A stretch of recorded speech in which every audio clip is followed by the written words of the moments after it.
Olá pessoal, tudo bem? Vamos dar início a mais uma ATPC de Geografia, semana B, de 21 a 25 de 11 de 2022. Aqui quem fala com vocês é a PEC Márcia Campos, da Diretoria de Ensino Região de Andradina.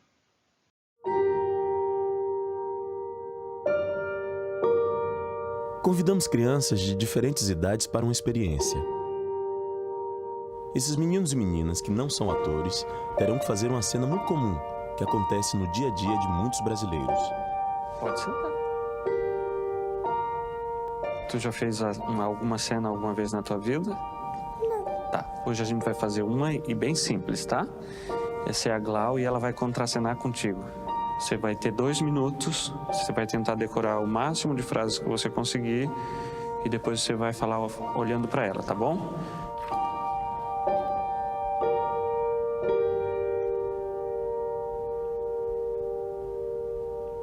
Agora você vai falar algumas frases olhando para ela, tá bom?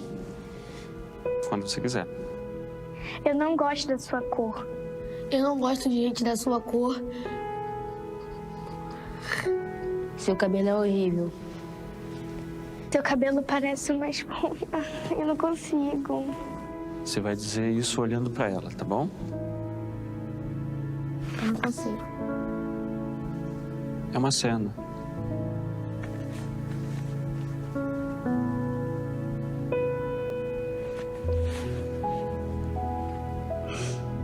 A gente está falando racismo. Quer tentar mais uma vez? Por quê? Porque eu não gosto de falar essas coisas. Quer ler de novo?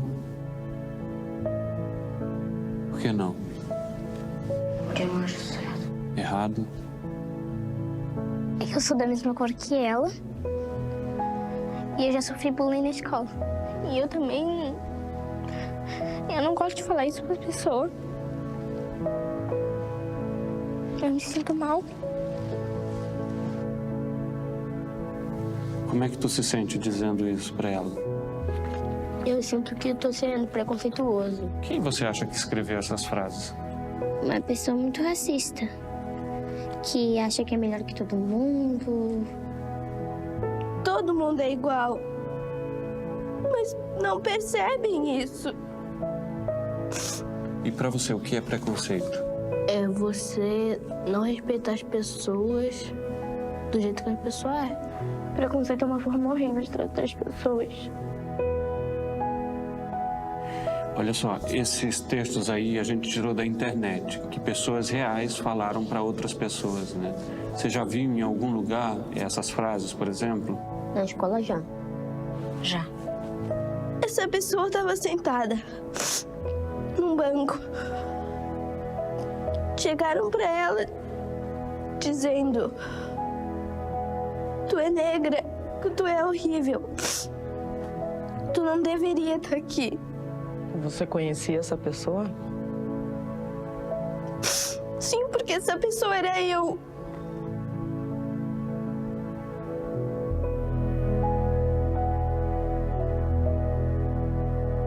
Você acha que seria mais fácil ler esse texto pra mim, por exemplo, que sou branco? Não, Não seria mais fácil? não. Porque todos nós somos iguais.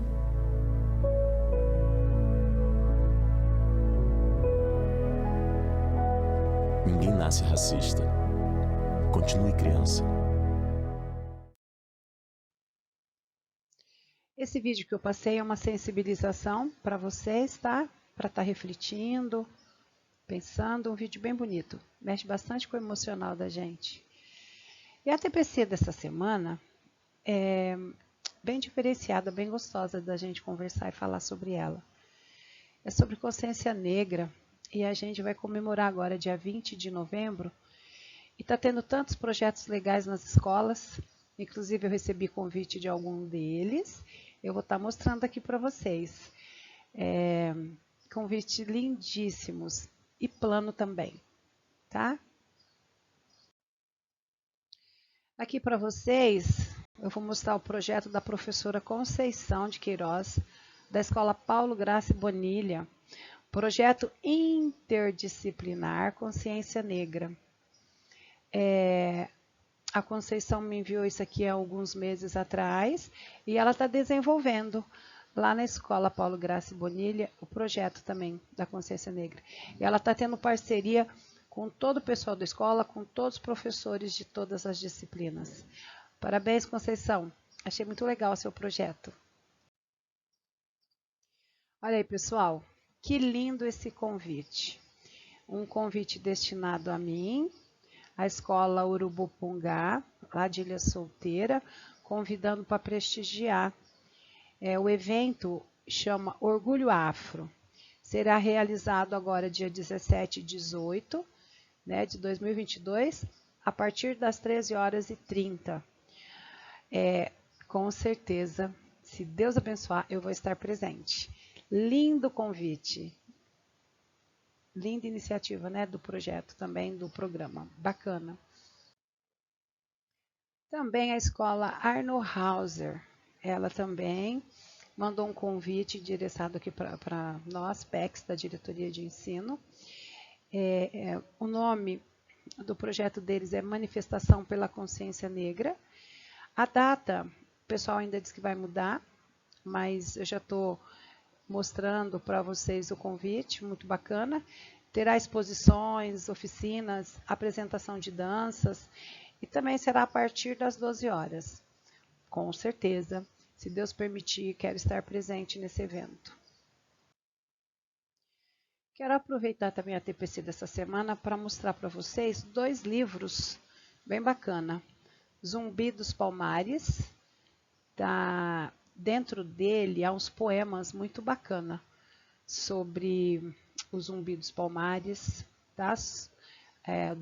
quilombolas, os quilombos, em geral bastante poesias bonitas. E tem esse outro também aqui, ó, Angola Jangada. Esses 2 livros que eu estou mostrando para vocês, eu obtive informações que vocês têm na escola. Esse segundo aqui, Angola Jangá, ele é conto em quadrinhos. Eu achei muito bonitinho. Eu acho que vai despertar o interesse dos alunos, tá? Então, só apresentando para vocês como sugestão. Quem não conhece, de repente, pode estar conhecendo, indo até a biblioteca da sua escola, porque esses 2 livros tem no acervo de vocês. Caso não tenha, entre em contato conosco se vocês se interessarem, tá bom? Então, temos como termo aí, predominante na nossa TPC de hoje, a organização do Quilombo dos Palmares e as noções de resistência de seus líderes, Ganga, Zumba e Zumbi. É indicado para os anos finais do ensino fundamental. Unidade temática, o mundo contemporâneo, o antigo regime entre crise. O objetivo de conhecimento, rebeliões na América Portuguesa e as conjurações mineiras e baianas. E a habilidade da BNCC, ensino fundamental 08, geografia 05. Aplicar os conteúdos de Estado, nação, território, governo e país para o entendimento de conflitos e tensões na contemporaneidade, com destaque para situações geopolíticas da América e na África e suas múltiplas regionalizações, a partir do pós-guerra. Então, temos aí, vamos começar, Quilômetros Palmares, escravidão e libertação. E o objetivo principal, então, compreender as ideias de liberdade defendidas pelos líderes do Quilombo de Palmares. Então, na sequência, eu vou entrar com um vídeo explicativo muito interessante. Fala curioso e fala curiosa! Estamos de volta para mais um vídeo aqui no canal. E bem, galera, Zumbi dos Palmares é um dos grandes nomes da história do Brasil. Ele foi um dos líderes do Quilombo dos Palmares, o maior e mais longevo quilombo da história de nosso país. Zumbi assumiu a liderança do Quilombo em 1678 e resistiu durante quase 20 anos contra as investidas dos portugueses. Após ter seu esconderijo denunciado no dia 20 de novembro de 1695, ele não resistiu aos ferimentos. Zumbi é atualmente um dos grandes símbolos da luta dos negros e dos africanos contra a escravidão do Brasil.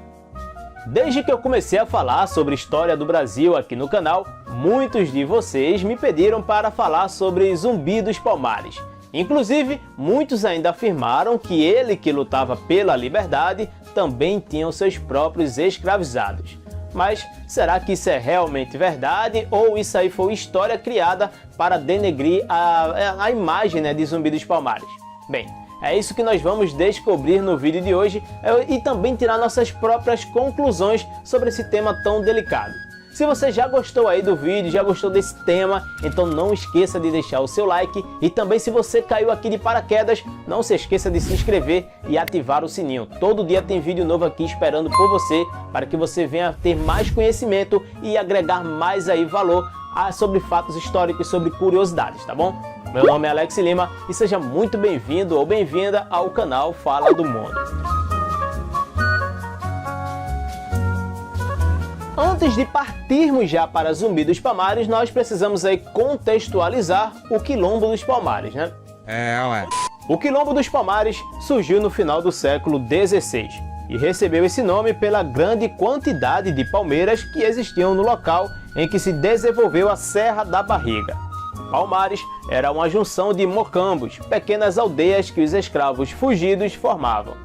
Eram cerca de 18 mocambos que se espalharam aí por territórios que hoje correspondem a Alagoas e também aqui a Pernambuco. O principal mocambo chamava-se Cerca Real do Macaco ou apenas Mocambo do Macaco. Como?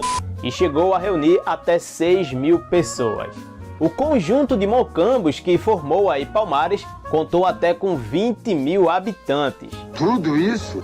Acredita-se que Palmares tenha se formado a princípio por algumas dezenas de escravos fugitivos dos engenhos instalados em Pernambuco. Com o tempo, foram desenvolvendo-se e convencendo outros escravos a fugirem e instalarem-se lá. Ao longo de sua existência, Palmares resistiu a expedições enviadas por holandeses e portugueses. Os historiadores sabem muito pouco sobre Palmares, por conta aí da pouca existência de fontes sobre esse quilombo. Um agravante é o fato de que todas as fontes existentes sobre Palmares foram escritas aí por europeus. Portanto, esses documentos ajudam a reconstruir apenas uma pequena parte da totalidade da história de Palmares.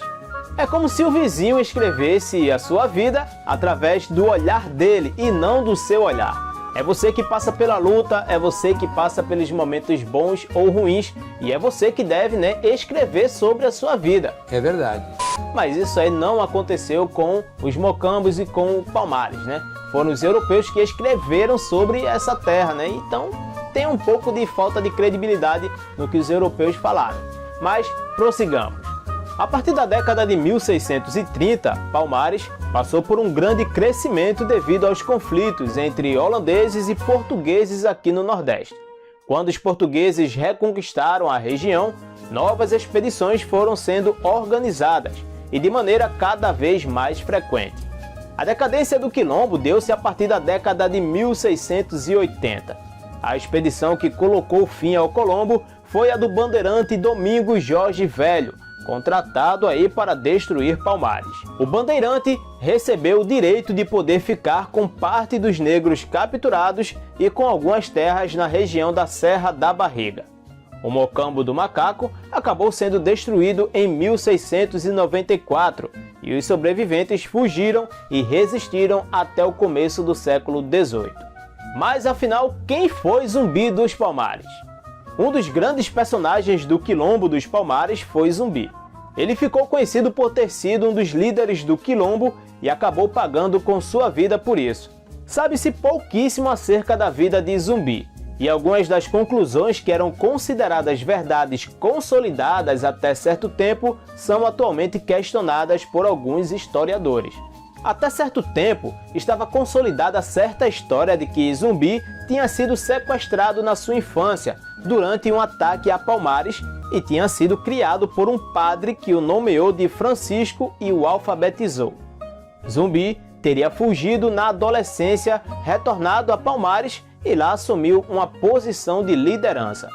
Essa versão, no entanto, tem sido questionada pela falta de evidências que a sustentam. Essa contestação acontece porque o autor desse trabalho utilizou cartas que somente ele teve acesso e que ele nunca disponibilizou para mais ninguém. Eu sou ladrão, rapaz. Uma menção a Zumbi é feita pelo rei de Portugal, Dom Pedro II, em uma carta na qual o rei português propõe perdão para Zumbi caso ele aceitasse viver como súdito de Portugal. Essa carta também faz menção a uma esposa e a filhos de Zumbi. E apesar disso, os historiadores não sabem dizer se de fato ele teve esposa e filhos. Outro problema referente a Zumbi é o fato se ele foi uma pessoa ou se esse termo era um título. Parte dos historiadores acredita nos dois casos, e sendo assim, Zumbi, o líder que resistiu e morreu em 1695, existiu, mas que o termo Zumbi também poderia ser um título existente em Palmares. Algumas certezas sobre Zumbi são que, em 1678, ele se desentendeu com o então líder do quilombo, Ganga Zumba. Isso aconteceu porque Ganga Zumba havia recebido uma oferta de paz das autoridades portuguesas. Nessa oferta, Ganga Zumba aceitava se mudasse para uma aldeia estipulada pelos portugueses, e os negros nascidos em Palmares continuariam livres, mas os fugidos seriam aí reencaminhados à escravidão. Ganga Zumba aceitou a oferta dos portugueses, porque estava sendo chantageado pelos portugueses, Alguns de seus parentes haviam sido sequestrados e acabaram sendo usados como moeda de troca para forçar o líder do quilombo a aceitar a oferta de paz. O aceite de Ganga Zumba dividiu Palmares, e parte dos quilombolas voltaram-se contra ele, incluindo o próprio Zumbi. Ganga Zumba acabou sendo morto. Não se sabe se foi morto por portugueses ou pelos próprios quilombolas, e Zumbi tornou-se líder. Zumbi também entrou em conflito com o irmão de Ganga Zumba, chamado aí Ganazona, mas acabou prevalecendo. Em 1678, tornou-se líder de Palmares e conduziu a resistência palmarina nos últimos anos. Depois que a expedição de Domingos Jorge Velho destruiu Mocambo do Macaco, Zumbi e outros sobreviventes fugiram e esconderam-se nas matas da Serra dos Irmãos. Zumbi foi morto em 20 de novembro de 1695, depois que um de seus companheiros, chamado Antônio Soares, revelou sob tortura o local de esconderijo de Zumbi. Um bandeirante chamado André Furtado de Mendonça organizou aí uma emboscada que localizou Zumbi. Após ser morto, sua cabeça foi exposta aqui em Recife. Mas afinal de contas, Zumbi tinha ou não tinha escravos? Eis a questão. E nós vamos descobrir já já. Mas antes disso eu quero saber se você ainda está aqui comigo, Se você estiver aqui comigo, então digita aí a palavra resistência. Deixa aqui nos comentários, porque aí eu vou saber que eu não estou falando sozinho aqui, E aí eu vou te dar 5 segundos para você concluir essa missão, hein?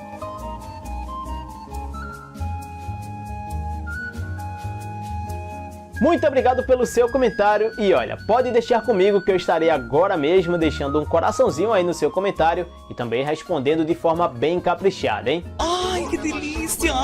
Voltando então para o vídeo, bem, a história do líder carrega uma grande polêmica. Ele tinha escravos? Bem, não há comprovações de que ele tinha escravos, mas o assunto é abordado no livro Guia Politicamente Incorreto da História do Brasil, escrito por Leandro Narlock, que conta que o líder mantinha a escravidão no quilombo dos Palmares. Segundo o autor, era pouco provável que Zumbi, um indivíduo que vivia em meio a uma sociedade escravocrata, defendesse os valores da liberdade e igualdade que conhecemos hoje. Mas, segundo o Museu Afro-Brasil, o Estado dentro do quilombo era baseado em um tipo de Estado africano. O chefe, chamado de rei por força de expressão, era eleito, contestado e até podia chegar a ser afastado por uma Assembleia Geral dos Quilombolas. Mas isso não significa que Palmares era uma democracia. O local ainda tinha muitas das características sociais do século XVII. Porém, historiadores rebatem a isso dizendo que o mais provável é que o regime escravista do quilombo fosse semelhante ao já existente na África, onde cativos de guerra eram forçados a trabalhar a terra por um tempo, como uma forma aí de punição. Eles teriam alguns direitos que não eram garantidos pela escravidão comandada pelos brancos. Mas aí é que entra o ponto da questão. Quem está certo aí nessa história? Nesse caso, eu vou deixar aí a resposta para vocês. O que vocês acham? Vocês acham que Zumbi dos Palmares foi tipo um capitão do mato, ou que ele realmente aí lutou pela liberdade aí das pessoas escravizadas aí no Brasil? Deixa aqui nos comentários que eu quero saber de você, hein? Eu particularmente não acredito que ele tenha escravos, né? Eu não acredito que ele tenha escravizado pessoas, até porque ele lutou pela liberdade, né? Mas isso é uma opinião minha, claro que cada um tem a sua opinião quanto a isso, e isso não é uma verdade, né? Isso aí, no caso, não é uma verdade universal.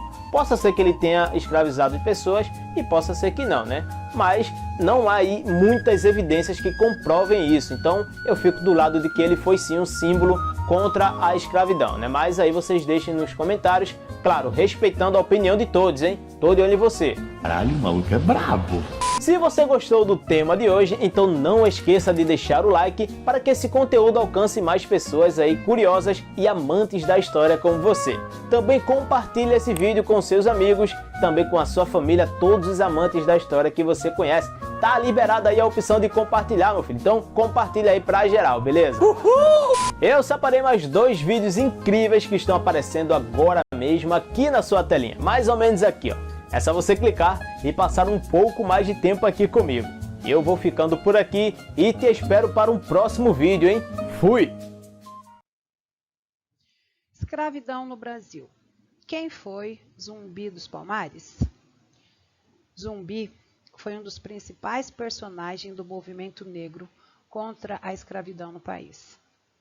Os historiadores não conseguem afirmar com certeza absoluta se o Zumbi veio do próprio quilombo e, portanto, era livre, ou então se era escravo e fugiu para lá, porque os documentos são escassos sobre o assunto. Teria nascido em 1655. A maioria entende que cresceu no quilombo dos Palmares, quando a vila passava por um momento de relativa calmaria. Ele seria um homem de confiança do importante chefe Ganga Zumba, o qual também fala que o Ganga era um tio, né, do Zumbi. E ele trabalhava como uma espécie de general dos exércitos de Palmares. E os quilombos dos Palmares, ele foi construído na Serra da Barrica, uma área que hoje faz parte do estado de Alagoas. O terreno era uma espécie de fortaleza natural. Tinha barrancos que dificultavam o acesso e palmeiras, fazendo uma espécie de muralha. Palmares surgiu por volta de 1580, quando os escravos que fugiam de Pernambuco e da Bahia construíam uma pequena vila fortificada, onde eles podiam ser livres e estavam protegidos dos soldados que capturavam e matavam os fugitivos dos engenhos da cana-de-açúcar do litoral. No auge daquela ocupação, em 1670, o quilombo teria chegado a 30 mil moradores. Talvez esse número seja um exagero, né? Mas, segundo os relatos, não.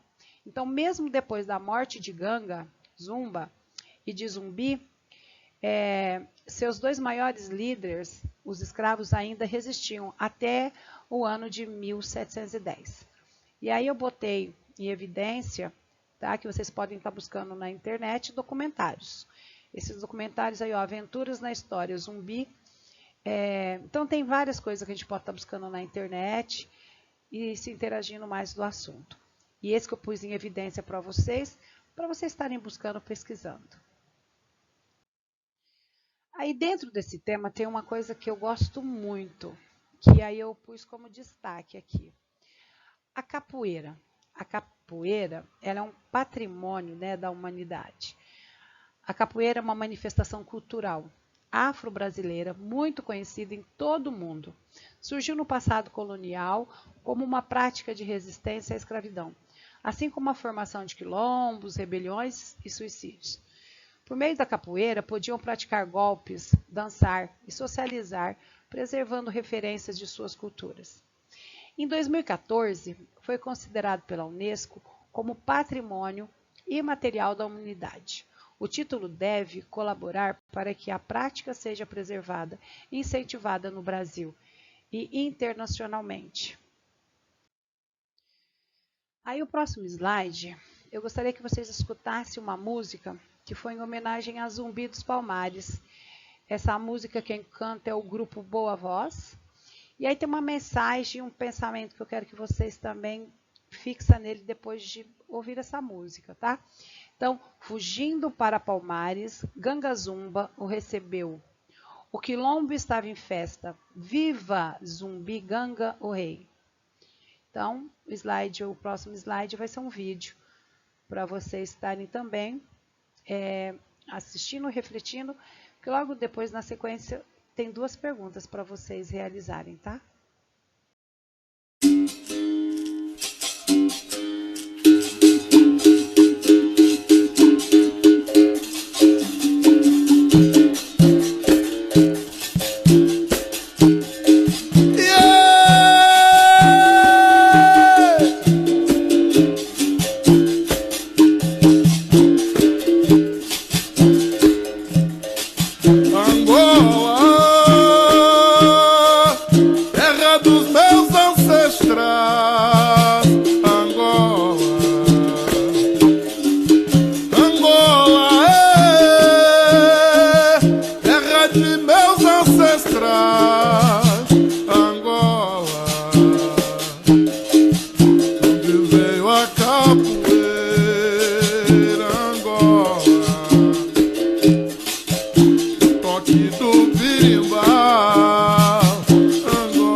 Então, antes da pergunta, também dou como sugestão elaborar um diálogo entre Ganga Zumba e Zumbi, apresentando seus diferentes pontos de vista em relação às formas de resistências empregadas em Palmares.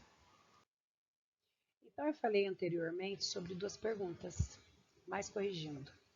Eu lanço aí o diálogo como sugestão e deixo também um desafio, que é esse desafio, não uma pergunta, para vocês pensar, mentalizar e chegar à conclusão aí de vocês.